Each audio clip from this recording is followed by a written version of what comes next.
It's about expressing who you are at the soul and being able to do that without someone trying to pull you back in. When I look at it from the career, I had some success in my corporate career and I was earning decent money and everything like that. It was very not good money. making me happy. I did not feel happy. And I honestly did not feel that I could fully be me in that Yeah. environment.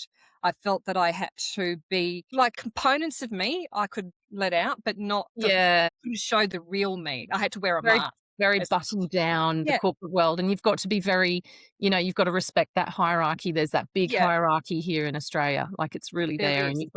you've got to stay on the right side of the people in Uh, charge. The yeah. politics, like, I mean, let's talk about office politics, really. I mean, that's one thing nobody equips you for here. Nobody. I mean, some people are amazing at office politics. They Oh, can some just people suck it up. thrive in that environment. Yeah. Some people really enjoy office politics and they love Mm. it. And actually, I have met some people that I've worked with who, if they didn't have that job and the gossip to go to at work, would have absolutely nothing in their lives. That's But right. they love Because it. that is their whole identity, and as I said, they thrive with that. For me, it was the opposite. I did not thrive in a office politics environment. I hate it. I thrive in being able to do teamwork and cooperation and Same. collaboration and things like that, and guiding people and mentoring people and helping people to grow. And those things were limited with, I found, in the different places I was in. I could do it to a point, but I couldn't do it fully. And so again, I kind of felt as if I was a shell of myself because I could not fully Not the right express myself. environment for you. Yeah. It's not the right And then environment. finding I suppose, as I said, going through that phase of going internal Mm, and understanding me better and understanding what is it that I want in life. And sometimes that's a really hard question to ask. Sometimes we don't know what it is that we actually want in life. that's it's the huge question. And you know what? It's something that I've been sitting with for the last 7, 8 months Mm, because actually it's not a question that you can just answer like that. no, you've got to sit with it for a bit. You got to really sit with it, let it percolate. And particularly if you're making some big shifts in your life, like we talk about interrupting patterns, making some changes, you have to sit with that new identity and let that new identity kind of bed down in you.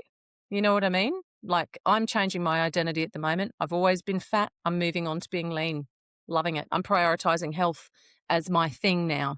So I've always had an interest in that and dabbled in it and things, but I've never really made it the real front and center that it needs to be, quite honestly.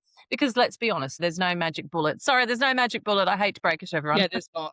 No, doesn't make any difference what we do. Actually, the magic bullet is figuring out what your values are and Yes. figuring out what you want in life.